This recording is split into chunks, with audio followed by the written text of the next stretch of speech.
It was supposed to be just another ordinary morning, a quick selfie, an unimportant snap, but that image captured something, or someone, that shouldn't have been there. 20 minutes later, a man's body was found. No noise, no witnesses, no explanation. And the most frightening thing is that no one knows who took the last photo of the victim. To this day, the case remains open, and it all starts with a simple image. If you like stories that defy logic and delve into the unknown, subscribe to the channel now, Endless Suspense. Activate the bell and get ready for a journey where every second counts, literally. It was Tuesday, October 17th, 8:40 in the morning. The graphic designer Mateo Rivas, 33, left his house in a hurry, late for a meeting in downtown Buenos Aires. Before getting on the subway, he stopped in front of an old corner cafe. There was a painting on the wall that he had always wanted to photograph. He took out his cell phone, opened the front camera without realizing it, and clicked. When he saw the result, he found it strange. His expression was clear, but in the background of the image behind him, there was a blurred figure, a face, staring at him. Mateo looked back at that moment, but there was no one there. He thought it was a reflection of the glass or a light error. Like everyone else, he just shrugged and went on with his day. He posted the image on his stories with the caption, "Today is going to be a strange day." His studio colleagues were expecting him at 9 a.m. sharp, but Mateo never arrived. At 9:01 a.m., he was last seen on a security camera in the lobby of the building where he worked. The footage showed him looking at his phone, then stopping suddenly and looking up at the ceiling, as if he had heard something. Then the elevator opened, and he stepped inside. 20 minutes later, Mateo's body was found on the 6th floor, in a room under construction that should have been locked. There were no signs of forced entry, no visible bruises, not a drop of blood. Just him, lying on his back, his eyes wide open. His cell phone was not with him. No cameras recorded his arrival on that floor. No sound was captured, no footprints other than his own. Only one question hung in the air. How did he get there? The strangest thing of all was that on the elevator camera, right after Mateo went up, there was a 3-second gap, just 3 seconds of black screen, and when the elevator went back down to the ground floor, it was empty. Mateo's cell phone would be found 2 hours later, on the bench in the square, where he took the first selfie. The same image was still open on the screen. The selfie was analyzed by the police, and at first, there was nothing but a blur behind Mateo. But when they digitally enlarged the photo, the experts noticed something strange. The figure was not just a shadow, it was a partially visible human figure. Pale face, dark eyes, no eyebrows, as if he were at the exact moment of turning to face the camera. Stranger still, no one, neither in the cafe nor on the street, recognized the environment behind Mateo. The wall, the window, the shadow, they didn't belong there. Police initially believed it was simply a digital overlay error. But when a forensic analyst digitally cleaned up the image, it revealed a picture frame hanging behind the figure, a frame that didn't actually exist on the cafe wall. What did this mean? Were they seeing another place superimposed on reality? A software error, or something more sinister, like interference from some unknown source? As investigators tried to understand the origin of the image, a freelance journalist named Leo Saldivar, an expert in disappearances and paranormal cases, published an article with the headline, "Mateo Rivas saw what he shouldn't have." In the text, Leo compared the figure in the selfie with a similar figure that appeared in another image 7 years earlier in Chile. The coincidence? It was also related to an unexplained death that occurred 20 minutes after the photo was taken. The case, however, was never solved. Leo was called to testify, but his participation generated controversy. He brought to the police station a dossier containing 4 similar cases in different countries and dates. In all of them, there was an image with an ill-defined figure, a gap of 15 to 20 minutes, and a victim with no apparent cause of death. In all of them, the cell phone or camera used disappeared for a few hours, before being found in unlikely places. The question that now arose was simple but terrifying. Who or what was behind the figure? 2 days after Mateo's death, a woman named Camila Paredes, who worked at a co-working space in the same building, contacted the police. She claimed to have seen Mateo in the elevator on the morning of the crime. But what shocked investigators was the time, 9:37 a.m. That's 16 minutes after the official time of his death, which was recorded as 9:21 a.m. by the coroner's preliminary report. Camilla swore she saw him clearly. He was wearing the same clothes as in the photo. He was sweating a lot and kept saying, "They're here." The elevator camera, however, showed nothing at that time. At first, officers thought Camilla was confused or seeking attention, but one detail caught their attention.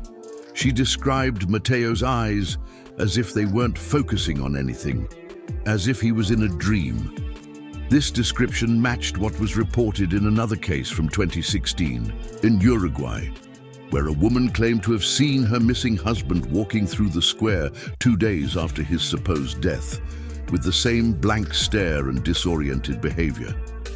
Investigators decided to review the building's infrared footage. At 9:36 a.m., a slight heat disturbance was detected inside the elevator. Nothing that confirmed a person, but enough to make your skin crawl. The team then returned to Mateo's selfie. A closer look revealed that when an inverted light spectrum was applied, details of the frame in the background appeared. It was a mirror. In it, an arm holding a cell phone was reflected, but it wasn't Mateo's. The hypothesis that was beginning to circulate was too absurd to be officially accepted.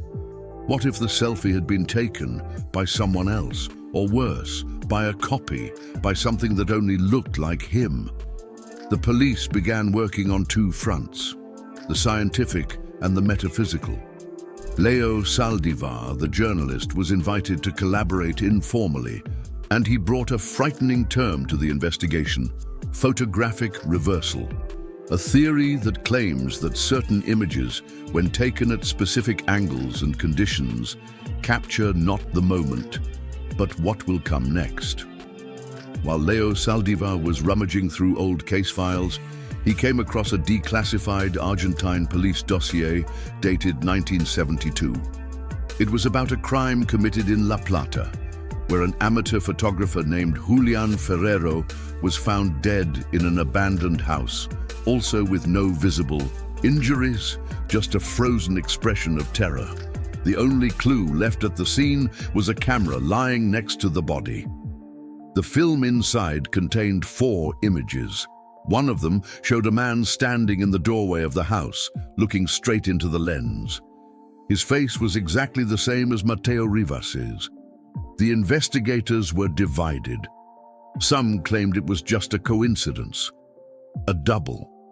Others, including Leo, believed that such a coincidence was impossible. In 1972, there was no digital manipulation, and the photo was too clear to be the product of a glitch. They compared the features with facial recognition software. The result, a 97% match. The photo was sent for independent forensic analysis, and the verdict was the same. It was not a montage.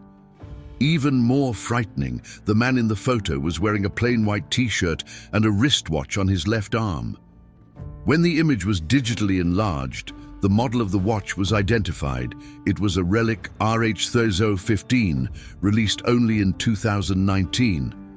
This meant that someone who looked exactly like Mateo was in a photograph from 47 years earlier, wearing an accessory that didn't even exist at the time. The only logical explanation? None. The illogical explanation? Something or someone out of time. The photo was handed over to the police and filed away under seal, but a researcher in the Special Cases Division named Andres Jimenez did something unexpected. He sent the image to an occult group known as the Circle of the Prism. They got the answer within 24 hours. The figure in the photo was known among them as El Reflejo, an entity linked to temporal collapse events, appearances, identity lapses, and unexplained deaths. According to the group, El Reflejo always appears in images, and always just before someone disappears. 4 days after Mateo's death, the building superintendent authorized the police to enter his apartment to collect his belongings. Nothing seemed out of the ordinary. Everything was in order. The bed was made, the computer was turned off, and the closet was locked. But there was one detail that caught his attention. In the corner of the living room next to the bookshelf, there was an oval mirror leaning against the wall. It was large, old, and had a worn wooden frame. What was strange? None of Mateo's friends or even his parents remembered him owning a mirror like that. When reviewing previous images of the apartment, recorded in posts and videos he made himself, the mirror simply did not exist. In none of the photos, not even the most recent ones, and worse, the furniture purchase receipt had no mention of that item. The frame seemed to be from another era, and in the bottom right corner there was a small inscription in Latin, Speculum fallit temporis, something like, "The mirror deceives time." The object was taken for analysis. The following night, a police officer from the photo forensics department named Torres decided to take pictures of the mirror in a studio. When he developed the digital image on the computer, something appeared in the reflection. It wasn't his face. It was a dark image with an undefined background, but with a silhouette similar to Mateo's, looking directly at the camera with completely black eyes. The most disturbing thing was the angle.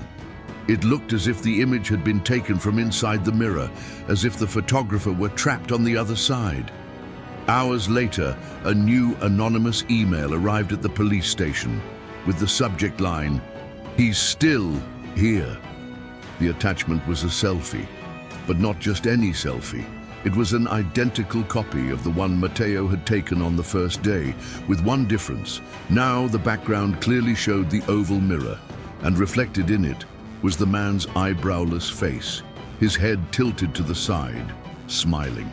The selfie had been taken at 9:39 a.m., 18 minutes after Mateo's official time of death.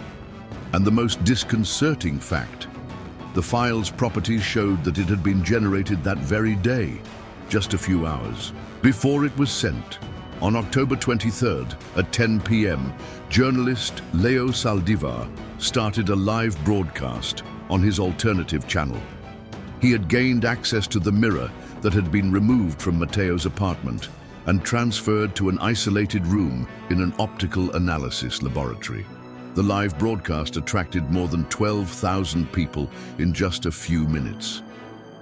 Leo, known for his courage and skepticism, began the video by saying, "If there's something here, we'll see it today. And if they don't see me again, maybe I've been looking at it for too long." He positioned 2 cameras, one facing the mirror and the other filming himself. For almost 10 minutes, nothing happened. The chat exploded with angry messages, requests to stop.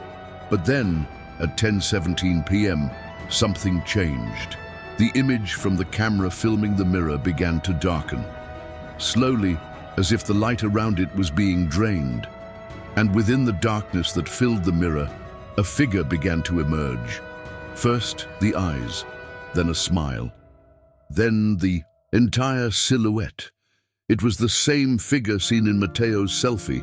Leo stood up, visibly tense. He said, "I can't see this in the room. It only appears on the camera. This doesn't make sense." He approached the mirror. He touched the frame.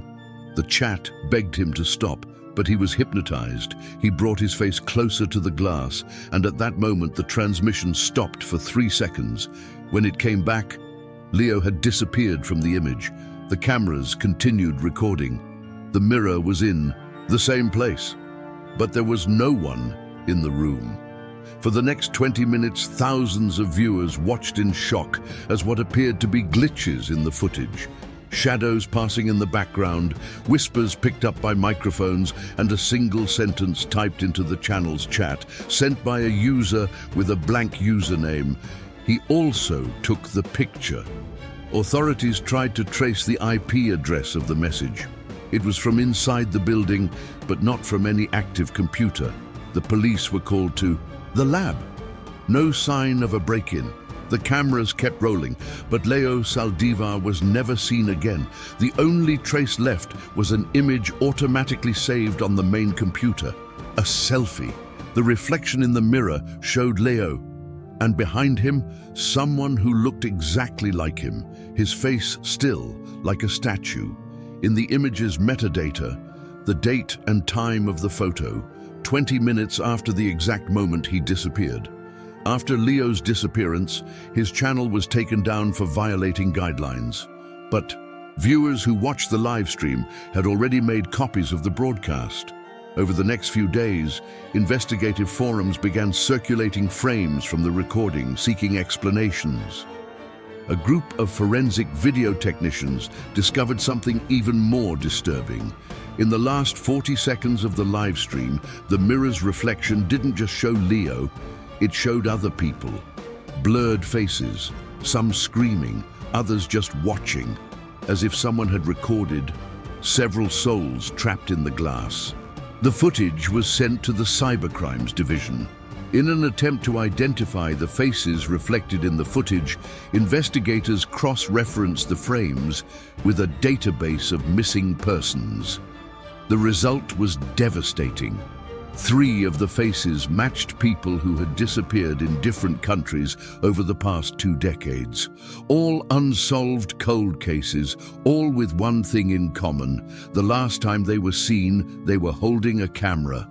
A network security engineer, curious about the repercussions, decided to analyze the metadata of the live video. The compression code used to encode the video did not exist in any of the known standards. It was as if the video had been generated by software that does not exist. Stranger still, the video automatically generated a small hidden file on the computer that played it, a .jpg file called simply look.jpg. When opened, the image was a selfie. The person who opened the video was shown in the image, even though there was no camera connected to the device. The case was closed as an unexplained accident by the police. The mirror disappeared from the laboratory 3 days later. To this day, no one knows where it was taken or who took it. Some say that the image continues to circulate in secret forums on the deep web. Others claim that it is just mass hysteria, but there is a warning that remains pinned to the threads of these discussions, always posted by an anonymous user. If you saw the image, time has started to run out. You have 20 minutes.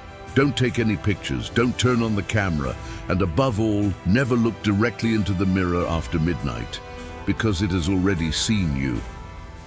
If you've made it this far, it's because something about this story gave you goosebumps. Maybe it was the feeling that nothing was explained, or the idea that a simple image can carry much more weight than you might imagine. Cameras capture light, but what if, at some point, they capture something that doesn't belong on this side? Subscribe to the Endless Suspense channel, activate the bell, and share this video with someone who also feels that certain images should not exist, because the real danger might already be in your camera roll.